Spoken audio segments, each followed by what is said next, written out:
안녕하세요. 보고한의 원장 이정훈입니다. 30대 중반이 넘어가면 몸에 많은 변화들이 나타납니다. 변화들 중에 가장 큰 특징은 피로 회복이 안 되는 것인데요. 이전에는 하루 이틀 쉬면 몸이 회복이 되고 다시 일을 할 수 있었으나 갈수록 하루 이틀 쉬는 걸로는 회복이 안 되고 피곤한 건 마찬가지입니다. 우리 몸은 신체 활동을 하면서 많은 부분이 손상되지만 자는 동안 회복되기도 하는데요. 손상 속도는 일정한데 우리 몸의 회복 속도는 나이가 들수록 떨어지기 때문입니다. 떨어지는 회복 속도로 인해 컨디션이 갈수록 나빠지고 어느 순간에는 하루 이틀 쉬어도 컨디션이 돌아오지 않고 어떤 큰 병이 있는 것은 아닌가 고민하시다가 병원에서 증상에 대한 검사를 다 하시고 원인을 알 수 없어서 한의원에 오시곤 합니다. 저희 한의원에도 이렇게 오시는 환자분들이 많으신데요. 이번 보고보감에서는 몸이 손상되고 회복이 잘 되지 않아 나타나는 증상과 그에 대한 치료 방법에 대해서 알아보겠습니다. 오늘의 보고보감 19번째 주제는 아침에 일어나면 주먹이 잘 안 쥐어지는 이유, 만성피로와 염증 치료법입니다.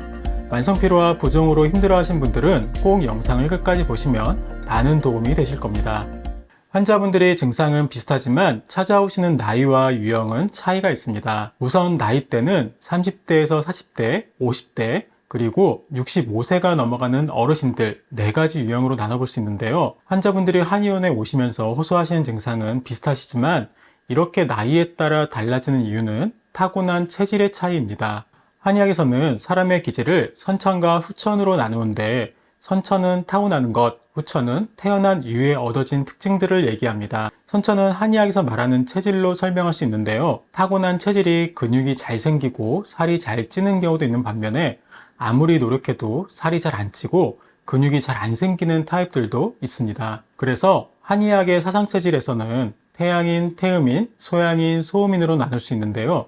일반적으로 체중이 일정하게 유지되는 소양인, 태양인과 체중이 잘 늘어나는, 즉 살이 잘 찌는 체질인 태음인, 그리고 체중이 적게 나가거나 지방이 적은 소음인으로 나눌 수 있습니다.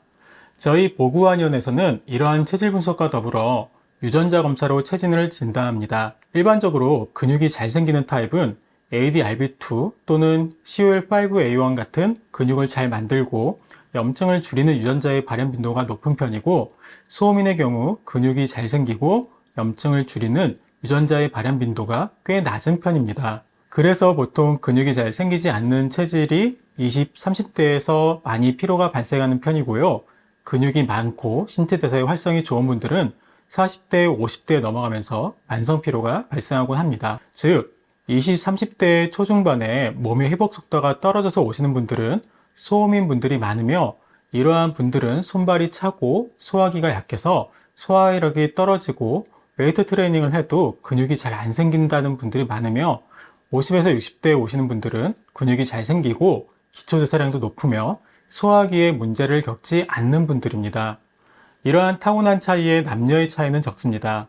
대신 근육이 많고 기초대사량이 좋으나 아니면은 근육이 적고 운동을 열심히 해도 근육이 잘 안 생기는 타입으로 나뉠 수 있고, 거기에 소화기가 좋으냐 그리고 손발이 차갑거나 혈액순환이 안 되는 증상이 나타나는 사람의 타입으로 나눌 수 있습니다. 환자분들은 내가 만성피로에 힘들어한다고 하시면 만성피로 증후군을 한번 찾아보시곤 합니다. 그러면 저희도 만성피로 증후군에 대해서 한번 잠깐 확인해 볼까요? 만성피로 증후군은 1994년 미국의 질병통제예방센터에서 정한 기준이 가장 널리 사용되고 있습니다. 가장 핵심이 되는 만성피로와 관련된 증상은 다음과 같이 정의됩니다.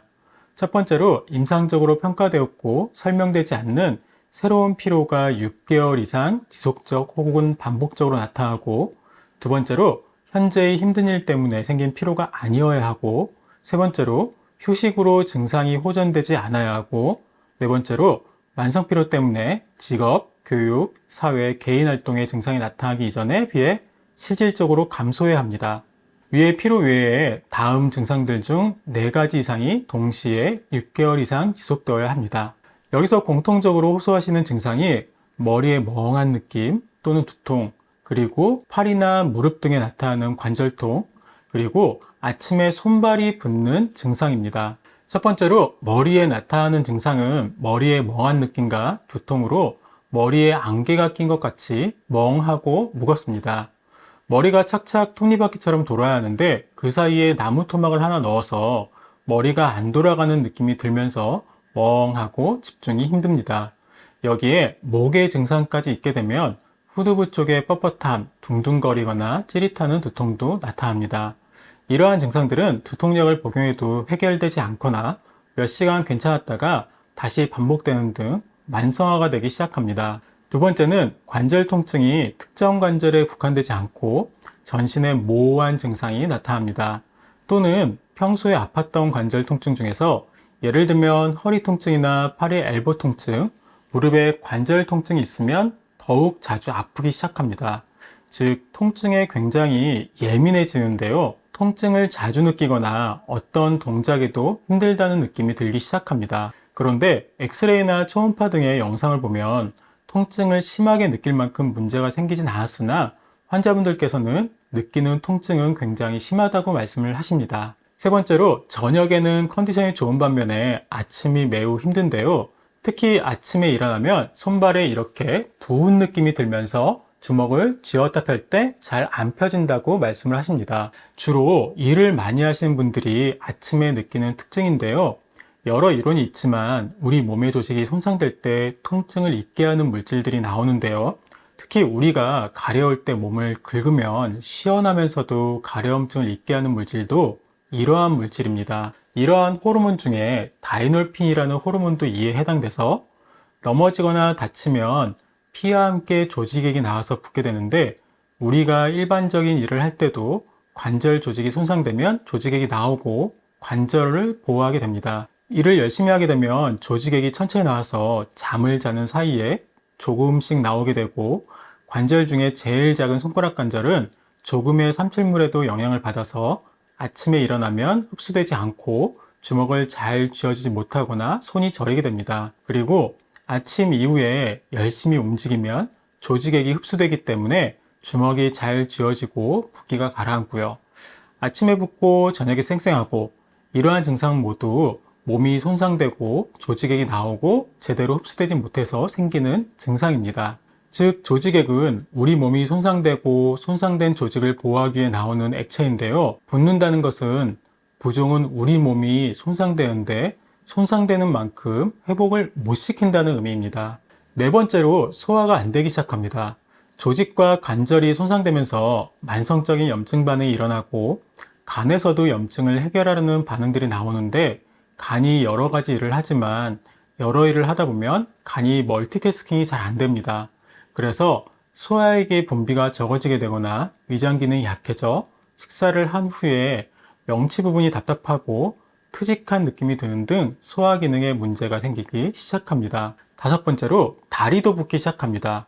우리 몸은 심장에서 혈액이 나오고 정맥 환류에 의해서 혈액이 온몸을 돈 다음 돌아오는데요. 혈액순환이 안 되면서 종아리부터 붓는 느낌이 들기 시작합니다. 가끔 혈관도 보이게 되고 심해지면 앞 정강이 부분을 눌러도 안 나오는 함유 부종이 나타나기 시작합니다. 종아리 근육이 정맥을 잘 눌러줘야 짜주는 힘으로 혈액순환이 잘 되는데요. 이러한 혈액순환에 문제가 생기기 시작하면서 혈류장애가 생기고 염증이 생기는 증상이 나타납니다. 이러한 환자분들께서 오시기 전에 하시는 공통적인 증상들이 있습니다. 여기서 아마 많은 분들이 뜨끔하실 거예요. 환자분들은 증상이 나타날 때쯤 나름 증상을 완화시키려는 노력을 많이 하시는데요. 이때 공통적으로 복용하시는 것이 판코레스나 판피린 같은 아세트암노펜과 고카페인을 섞은 진통제와 가스활명사 같은 소화제를 드시고 오십니다. 한두 번 드신다기보단 어떤 환자분들은 집이나 직장에 많이 사놓고 쟁여두고 드시는 경우가 많습니다. 이러한 일반 의약품들은 힘든 증상을 쉽게 잊게 해주기 때문에 일시적으로는 유용할 수 있지만, 판코레스나 판피린은 아세트암노펜과 고카페인을 섞은 것으로 진통제에 익숙해지다 보면 통증이 만성화될 수도 있습니다. 그리고 간 기능에도 문제가 될 수도 있고요.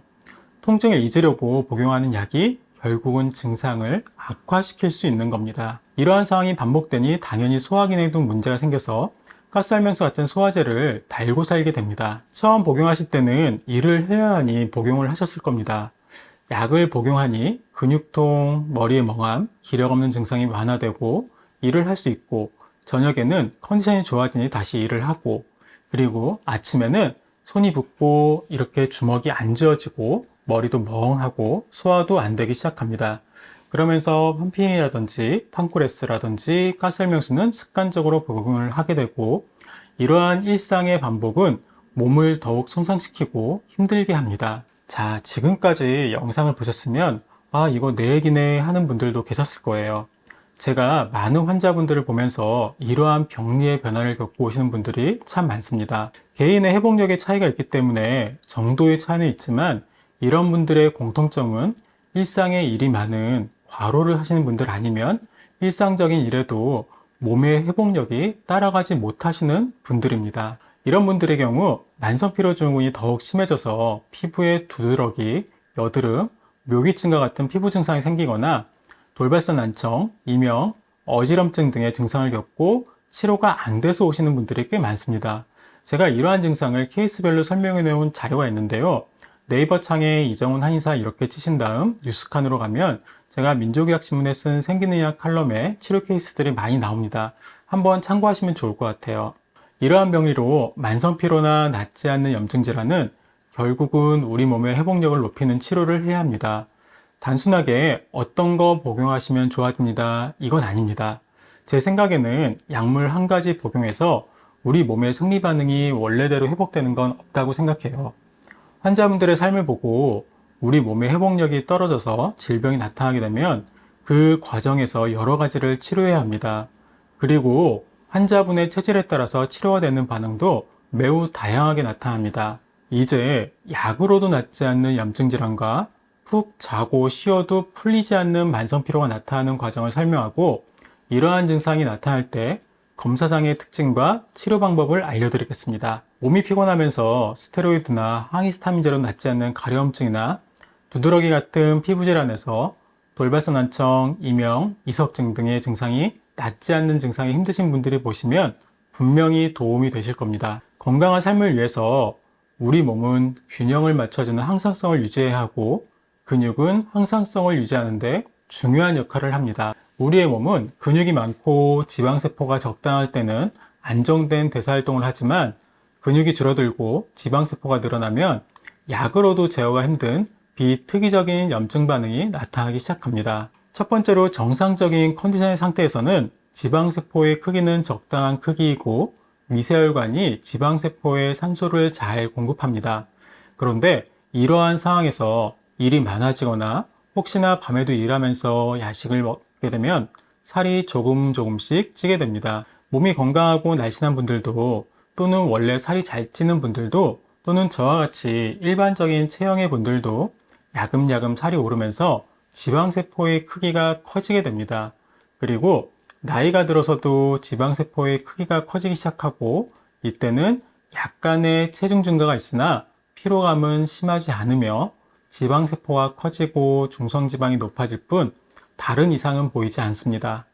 그런데 계속 일을 하고 야식을 먹고 살이 조금씩 야금야금 찌고 이 과정이 진행될수록 다른 변화가 나타나는데요. 지방세포에 산소를 공급하는 미세혈관이 변하기 시작하고 산소 공급에 이상이 생기기 시작합니다. 변형된 미세혈관은 지방세포에 산소 공급에 문제가 생기고, 정상 크기보다 커진 지방세포는 표면적이 줄어들어서 줄어든 표면적은 대사에 문제가 생기는 상태가 됩니다. 아마 이때까지 많은 환자분들이 머리가 멍하거나 피로감을 잊기 위해서 아세트아미노펜과 고카페인의 혼합물인 판코레스라든지 판피린, 소화제를 복용하면서 버티게 됩니다. 하지만 이전과 같이 잠을 자고 일어나도 개운한 느낌이 나타나지 않고 머리가 멍한 브레인포그 현상이 자주 나타나며 근육통이나 아침에 손이 잘 쥐어지지 않는 등의 부종이 나타납니다.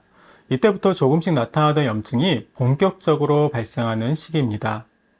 변형된 지방세포가 인터루킨6라든지 TNF-알파, 리지스틴을 분비하고 이러한 물질들이 염증을 유발하는데, 이때부터 몸에 생각지 못한 염증 반응들이 나타나기 시작합니다. 스테로이드나 항히스타민제로도 잘 낫지 않거나 재발하는 피부의 염증 반응이 이때부터 나타나기 시작합니다. 두드러기가 나거나 가려움증이 생겨서 약을 복용하거나 발라도 낫지 않고 가려워서 긁게 되면 색소 침착이 나타나곤 하는데요. 이러한 염증 증상은 때론 피부를 긁으면 그대로 자국이 나타나는 피부 묘기증으로 나타나거나 열만 오르면 온 사방이 가렵게 되는 가려움증으로 나타나는 경우도 있습니다. 그리고 어떤 분들은 뇌이의 질환으로 나타나는데요. 돌발성 난청이나 메니에르, 이석증 등의 어지러움증이 나타나고 이러한 증상이 자주 더욱 심하게 나타나곤 합니다. 이럴 때 혈액 검사를 해보면 염증 진단 수치인 CRP 수치나 TG 값이 높아져 있고 당화혈색소도 높아져 있는 경우가 꽤 많습니다.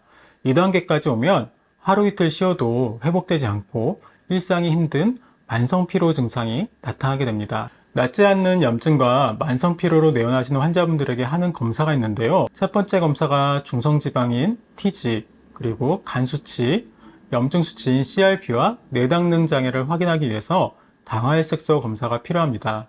두 번째는 체성분기기인 인바디 970이라든지 BW 2.0 정도의 정확한 측정이 가능한 진단기기로 체성분 검사를 해서 근감소증을 진단하는 SMI 지수와 세포 나이 검사인 위상과 부종 지수인 ECW를 진단합니다. 그리고 세 번째로 체표면의 실제 온도의 체열 분포를 측정하는 적외선 체열 검사기로 진단하고 마지막으로 피로와 염증 증상으로 깊은 수면에 들어갈 수 있는지 뇌파 자율신경 검사를 합니다. 부종과 만성피로, 염증으로 내원하신 환자분들의 혈액검사에서는 특징이 있습니다. 그건 바로 중성지방인 TG값이 높아져 있거나 염증을 나타내는 CRP 수치가 높아져 있습니다. 우리 몸의 회복 속도가 떨어져서 세포에 염증이 생기고 변형된 지방세포가 인터루킨6라든지 TNF-알파, 리지스틴을 분비하고 근육과 간에서 염증 반응이 나타나고 CRP 수치가 꽤 높아집니다. 이때 평소에 근육이 많으신 분들은 CRP 수치가 많이 올라가지 않고 치료도 비교적 잘 되는 반면에 평소에 근육이 없다, 그리고 본인은 숨쉬기 운동만 하고 살았다 하시는 분들은 CRP 수치가 더욱 많이 올라가고 치료도 참 힘든 경우가 많습니다. 치료와 동시에 근육이 늘어나는 노력을 해야 치료가 더욱 빨리 되고 치료를 하게 되면 CRP 수치가 눈에 띄게 떨어지는데 수치가 정상으로 떨어져도 한 달 정도 환자분들의 예후를 봐야 완전히 치료됐다고 판단할 수가 있습니다. 두 번째, 체성분 검사의 수치입니다. 이런 증상으로 오신 환자분들은 근육량과 체지방량의 불균형이 매우 심합니다. 거기에 중요한 세 가지 수치인 근감소증을 진단하는 SMI 지수, 세포 나이를 측정하는 위상과 보종을 측정하는 ECW입니다. 많은 분들이 근감소증 하면 많이 들어보셨지만 정확한 의미를 궁금해하시는 분들이 많습니다. 근감소증의 의미는 어떤 질병이 걸렸을 때 회복이 잘 안 되고 합병증이 잘 생긴다는 것입니다. 화면에 보이는 근감소증이 의미하는 자료는 병이 걸렸는데 예후가 안 좋다는 것입니다. 즉, 손상된 세포의 회복 속도가 떨어져 있다는 것인데요. 근감소증에 해당하는 수치인 SMI 지수는 남성의 경우 7.0, 여성은 5.7보다 떨어져 있거나 그 근처로 내려가 있다는 점입니다. 평소에 운동을 안 하고 근육이 없는 분들은 기준치보다 떨어져 있는 경우가 많고, 근육이 있는 분들은 진단 기준보다 위에 있지만 평소의 근육량에 비해 떨어져 있습니다. 그리고 세포막의 두께를 측정하는 위상각이라는 수치가 떨어져 있습니다. 위상각은 세포막의 두께를 의미하는데요. 우리가 어린아이들은 손을 이렇게 약간 긁히거나 다쳐도 일주일이 안 돼서 낫고 피부도 짱짱하게 잘 회복되는 반면에 어르신들은 회복 속도가 늦어서 긁히거나 상처를 입으면 일주일이 더 걸리기도 하고 피부도 잘 아물지 않습니다. 세포도 손상과 재생을 반복하는데 건강한 세포는 세포막의 두께도 두껍고 물질 대사도 잘 되는 반면에 그렇지 못한 세포는 세포막의 두께도 얇고 대사율도 떨어지게 됩니다. 이러한 지표가 기준치에 비해 떨어져 있게 됩니다. 그리고 ECW의 수치는 기준치에 비해 올라가 있습니다. 이 수치는 조직이 손상되면서 조직액이 나와서 부종이 되는 현상을 측정하는 수치이고, 보통 ECW가 높아져 있는 분들에게 아침에 일어나시면 이렇게 주먹 쥐는 게 잘 안 되다가 움직이고 일하면 잘 움직여지시죠? 하고 물어봅니다. 그러면 많은 환자분들이 아침에 손이 저리고 주먹이 잘 안 쥐어지고 혈액순환이 잘 안 되는 것 같아요 라고 말씀을 하십니다. 이러한 증상이 나타나는 이유는 일할 때 관절이 손상이 되고 잘 때는 손상된 곳에서 조직액이 나오는데 회복 속도가 떨어져서 조직액이 흡수가 안 돼서 아침에는 손이 뻣뻣하고 주먹이 잘 안 쥐어지는 듯 하다가 조금 움직이면 조직에 흡수되어 부드럽게 됩니다. 이러한 증상이 반복되면 퇴행성 관절처럼 손가락 마디가 두꺼워지는 증상이 나타납니다. 이러한 지표는 성능이 좋은 센서가 많은 체성분 검사기로 측정하면 더욱 정확하게 나오고 만성피로와 조직 손상의 판단 기준이 될 수 있습니다. 우리 몸은 염증이 있거나 혈관이 확장되거나 혈류가 늘어나면 적외선 체열 검사상 온도가 높아져 있고 지방층이거나 퇴행성 질환일 때 그때는 온도가 내려가게 되는데요. 만성피로와 염증이 나타나는 분들은 체열이 높아야 할 부분과 낮아야 할 부분에 이상분포가 나타나기 시작합니다. 한의학이 체질로 표현한다면 얼굴이 하얗고 손발이 차고 소화기가 약한 소음인의 경우 손발, 사지 말단의 부위에 온도 저하가 뚜렷하고요. 일반 체형의 환자분들은 온도가 높아져 있으며 살이 많이 찐 태음인의 경우는 지방층으로 인해 부분에 체열 저하가 뚜렷이 나타납니다. 그리고 뇌파 자율신경 검사를 보면 깊은 수면인 놀렘 수면으로 들어가지 못하는 분들이 많은 경우 뇌파의 전 영역이 항진되어 있거나 긴장하거나 불안될 때 높아지는 베타파가 높아져 있습니다. 이렇게 푹 잠을 못 드는 경우 우리가 깊은 잠을 잤다고 하는 놀렘 수면에서 잘 나오는 성장 호르몬이 잘 나오지 않아서 손상된 세포와 조직을 효율적으로 회복시키지 못하게 됩니다. 우리가 깊은 잠을 잘 때 잘 나오는 성장 호르몬은 키 크는 호르몬으로 알려져 있지만 이 호르몬의 역할은 손상된 세포를 회복하는 역할을 하는데요. 성장 호르몬이 잘 분비되지 않아 회복 속도가 계속 떨어져서 염증이 심해지는 악순환이 반복되게 됩니다. 이렇게 만성피로와 염증 질환으로 내원하신 분들이 겪는 증상들이 있는데요. 여러 증상 중에 많이 나타나는 증상이 피부의 증상과 달팽이관, 방골이관 등의 내이기관의 증상들입니다. 피부 증상의 경우 지방세포가 늘어나면서 피부 당이 변하게 되고 피부의 지질층이 변함에 따라 피부의 미생물층과 염증물질이 분비되어서 두드러기, 가려움증이 나타나는데요. 특히 주변에 열자극이 느껴지면 증상이 심해지곤 합니다. 심하게 긁으면 자국이 남는 피부 묘기층이나 가려움증으로 인한 색소 침착이 나타나는데요. 이러한 질환들은 스테로이드나 항히스타민제로도 잘 치료가 안 되고 갈수록 심해지는 양상을 보입니다. 두 번째는 돌발성 낭청, 이명, 메니에르, 이석증 등의 어지러움이 나타나는 뇌의 질환입니다. 이러한 증상들은 보나링에나 메네스성으로도 줄어들지 않는 경우도 많으며 컨디션이 조금만 나빠지면 증상이 나타나는 전조가 나타나고 삶의 질이 매우 떨어져 일상생활이 힘들어집니다. 환자분들이 내원하실 때 크게 세 가지 체질로 구분할 수 있는데요. 다리는 얇고 배는 나오고 손발은 차고 소화기 약한 소음인과 살이 잘 찌고 땀이 많은 태음인, 그리고 저와 같이 평균 체형에 운동을 하면 근육이 잘 생기는 소양인 태양인입니다. 환자분들이 내원하실 때 세 가지 체질 모두 살이 찌고 지방이 늘어나서 오시는데요. 이러한 증상들도 근육이 많으신 분들은 치료가 잘 되는 반면에 근육이 적은 분들은 치료가 잘 안 되고 치료와 더불어 근육을 늘리는 노력을 같이 해주셔야 빨리 회복이 됩니다. 근육과 만성 염증에 관한 논문들이 많이 있는데요. 인플레메이션과 머슬로 논문을 검색해보면 이렇게 많은 논문들이 검색되는 만큼 근육량이 만성 피로와 염증 치료의 중요한 포인트입니다. 그리고 또 하나 이 모든 증상을 만든 주범인 지방세포, 이 지방세포로 인해 염증 물질인 인터루킨6라든지 TNF-알파, 이지스틴 등이 나오기 때문에 얼마나 이 지방세포를 효과적으로 줄일 수 있느냐도 치료의 중요한 관점입니다. 그러면 이러한 만성피로와 염증 증상의 치료 방법을 말씀드리겠습니다. 가장 중요한 핵심 포인트는 회복 속도를 높이는 치료를 하는 것입니다. 지금까지 말씀드린 증상의 원인은 변형된 지방세포와 줄어든 근육 때문이라고 설명드렸습니다. 그러면 단순하게 지방을 줄이고 근육을 늘리면 회복될 수 있느냐? 일을 안 하고 시간이 많고 운동을 마음껏 하고 푹 쉴 수 있는 시간이 있다면 환자분이 혼자서도 회복할 수 있습니다. 그러나 많은 분들이 이렇게 만성피로와 염증이 발생되기까지 푹 쉴 수 없고 일이 많은 시간적 여유가 없어서 발생했기 때문에 이러한 질환에 침과 한약 등의 한의학의 도움이 필요합니다. 우선 회복 속도를 높여주는 치료를 합니다. 환자분의 체질과 증상에 따라 다르게 접근하지만 치료의 기본적인 원칙은 회복 속도를 높여준다는 점입니다. 침과 약침, 한약, 그리고 추나나 림프순환 치료와 같은 수기치료 등으로 혈류 속도를 높여주고 회복 속도를 높여주는 것입니다. 그리고 두 번째는 이상이 생긴 지방세포를 효과적으로 줄여야 합니다.